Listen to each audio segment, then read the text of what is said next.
अच्छा सवाल है, बहुत कम लोग प्रश्न करते हैं ऐसा। आपने प्रश्न किया है, उत्तर दे रहे हैं। सारी काम भगवान करते हैं।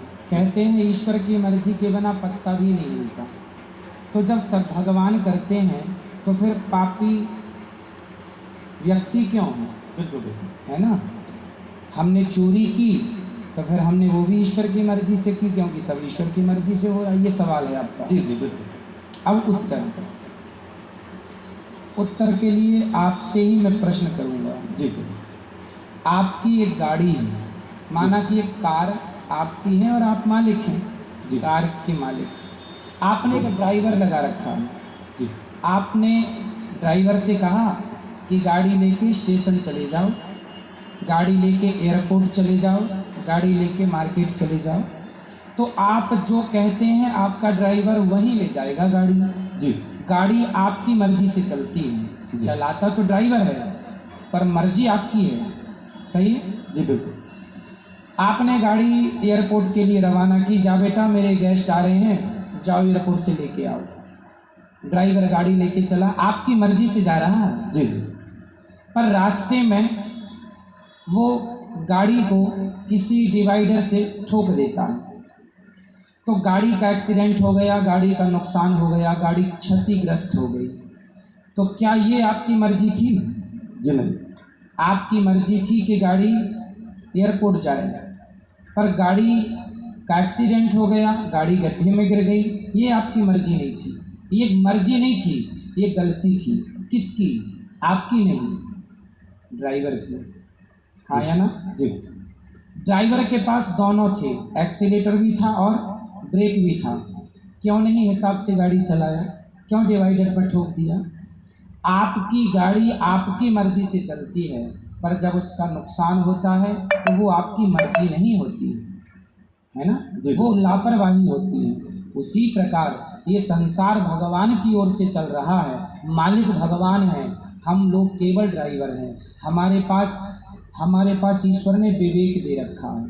आपको पता है कि आपको गुलाब की सैया पर तो सोना है। आप कहीं गुलाब होंगे तो आप जाके उस गुलाब के ऊपर बैठ भी सकते हैं, खड़े भी। पर कांटों का ढेर होगा तो आप नहीं खड़े होंगे। आपको पता है कि ये गुलाब है, ये कांटा है। आपको समझ है कि सही है, ये गलत है। जब आपको समझ है तो आपने अपनी समझदारी से अपने मन को रोका क्यों नहीं गलत काम से? ईश्वर की मर्जी से संसार चल रहा है। आप और हम सबकी मर्जी में ईश्वर की मर्जी है। पर हम जो गलत निर्णय लेते हैं उसके लिए ईश्वर ने हमें स्वतंत्र, गाड़ी आपकी है, मालिक आप हैं, लेकिन ब्रेक एक्सीलेटर आपने ड्राइवर को सौंप रखा है, भाई जहाँ जरूरत पड़े दबाते रहना। उसी प्रकार ईश्वर ने भी हमें बुद्धि देके स्वतंत्र कर दिया है कि जहाँ जरूरत पड़े वहाँ अपने हित में अहित में सोच लेना। आपको कहा जाए कुएं में गिर जाओ, आप नहीं गिरेंगे, आपको पता है गलत है। तो आपको स्वयं को ईश्वर ने इतनी पावर दे रखी है। मालिक तो आप हैं गाड़ी के, लेकिन कुछ पावर ड्राइवर के पास नहीं है ना, ब्रेक एक्सीलेटर। उसी प्रकार संसार ईश्वर का है, संसार ईश्वर की मर्जी से चलता है। पर जब आप गलत करते हैं तो वो ईश्वर की मर्जी नहीं होती, वो आपके मन की गलती होती है। आपने अपने मन को नियंत्रित क्यों नहीं किया? ड्राइवर ने गाड़ी को क्यों नहीं नियंत्रित किया? अब नुकसान हुआ है तो वो ड्राइवर को भी चोट लगेगी, मालिक को चोट नहीं लगेगी। भाई एक्सीडेंट हुआ है तो चोट मालिक तो घर में बैठा है, मालिक तो परमात्मा है। अब तुम ही ड्राइवर हो तो तुम ही भोगो फिर। तो अपने अपने किए का दंड, ईश्वर की मर्जी से संसार चलता है, पर उन्होंने हमें सही गलत की सोच दे रखी। सही गलत क्या है वो पहचान दे रखी है। अब आप गलत करें तो उसमें दोषी ईश्वर कैसे हो सकता है? जी गुरु जी, लेकिन मेरा एक तो सर डाउट है गुरु जी। जी हमने रामायण सीरियल देखा है टीवी में। ठीक है। उसमें ये दिखाया गया था कि जब राम जी लंका को जीत लेते हैं और माता सीता जी जब अग्नि परीक्षा देती हैं, उसके बाद में राजा दशरथ जी आसमान में प्रकट होते हैं। बिल्कुल। और वो राम जी को बोलते हैं कि मुझे तुम पर बहुत गर्व है, मैं तुमसे बहुत खुश हूँ।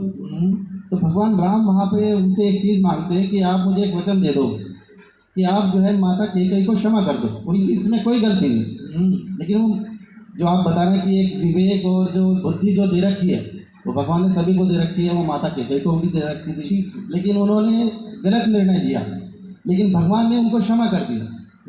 तो मैं ये कहना चाह रहा हूँ कि जब भगवान उनको क्षमा कर सकते हैं तो हम लोगों को क्यों नहीं क्षमा करते? हाँ करते हैं, आपको भी करते हैं, हमें भी करते हैं।